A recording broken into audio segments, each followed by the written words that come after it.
Good morning po mga kalingap. Tayo po ay mag-isa po tayo mag-scout ngayon. At ang kasama po natin, yun pong mag-repair po sa atin sa pupuntahan po natin ngayon. Marunong ka palang mga ganyan. Ano ang tawag dyan? Tinatatak para makuha yung laman ng pili. Yung piling niya, sarili ninyo Sarili ninyo, yung puno. Sa ibang yung may-ari ng pili. Binibili ninyo. Minsan po nahati. Magkano ang bili ninyo? Per sak o per kilo? Per sak po.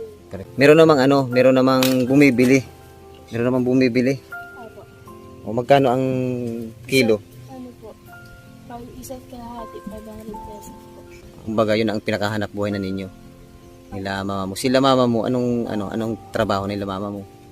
Bukod sa pagtatak ng pili. Ganyan din. Apo. Nag-aaral ka pa? Apo. Anong grade mo na? Grade 11 po. Grade lang. Hindi ka naman nahihirapan Hindi. na bago ka pumasok nagtataka muna ng pili. Hindi na. Okay lang. Okay lang po. Ito po sila nakatira. So makikita po natin mga kalingap yung sitwasyon ni La Jasmine dito na sobra rin po mga kalingap na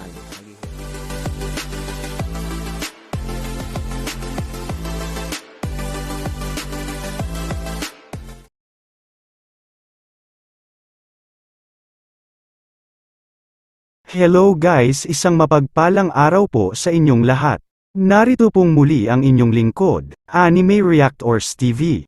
At sa mga hindi pa po nakaka-subscribe dyan sa munti kong channel, baka naman po pwedeng makipindot ng subscribe button at maki-like and share na rin po ng aking mga video.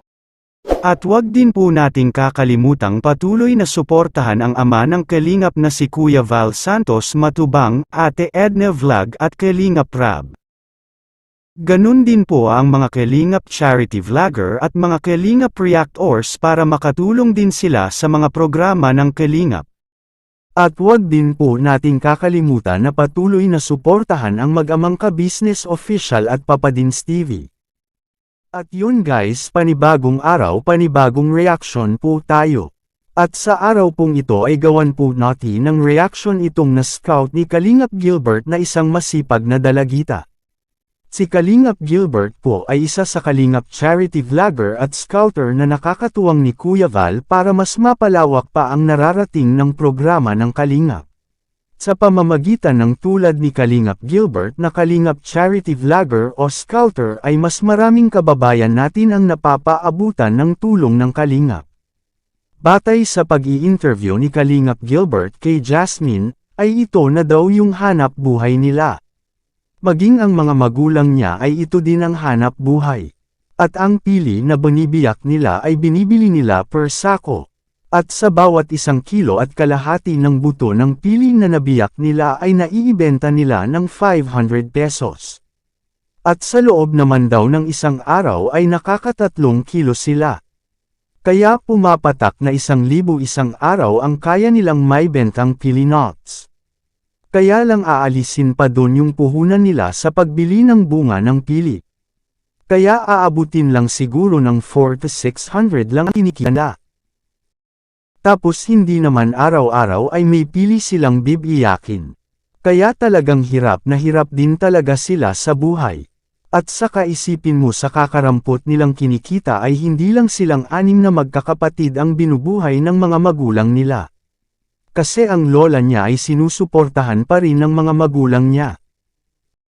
Pero sa kabila ng kanilang kahirapan ay hindi nawawala ang pangarap ni Jasmine na makapagtapos ng pag-aaral para makatulong daw siya sa mga magulang niya.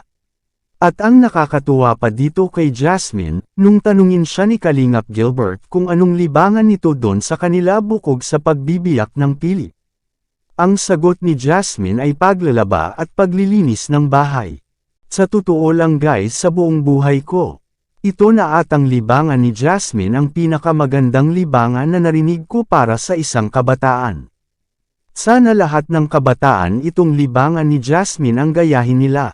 Kasi ang nakikita ko sa mga kabataan ngayon, kung hindi online games ang libangan ay naandon sa kalye kasama ng barkada. Pero itong si Jasmine ginagawang libangan ang mga gawaing bahay. Kakaiba man yung libangan niya pero nakakatuwa 'di ba guys? Mapapasana all ka na lang talaga. At salamat na rin at natagpuan siya ng isa sa scouter ng Kalingap.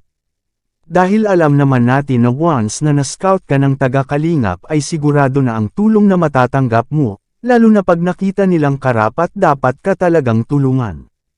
Kaya sa'yo Jasmine, good luck sa'yo. Maaaring simula pa lang yan ang pagtulong sa'yo ng Kalingap at siguradong masusundan pa yan. Basta sana hindi magbago yung kasipagan mo. At ganun din yung hangarin mong makatapos ka ng pag-aaral.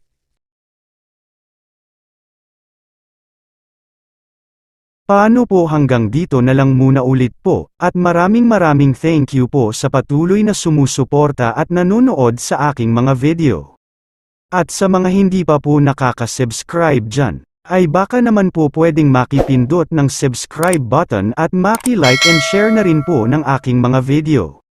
At wag din po nating kakalimutang patuloy na suportahan ang ama ng Kalingap na si Kuya Val Santos Matubang, Ate Edna Vlog at Kalingap Rab.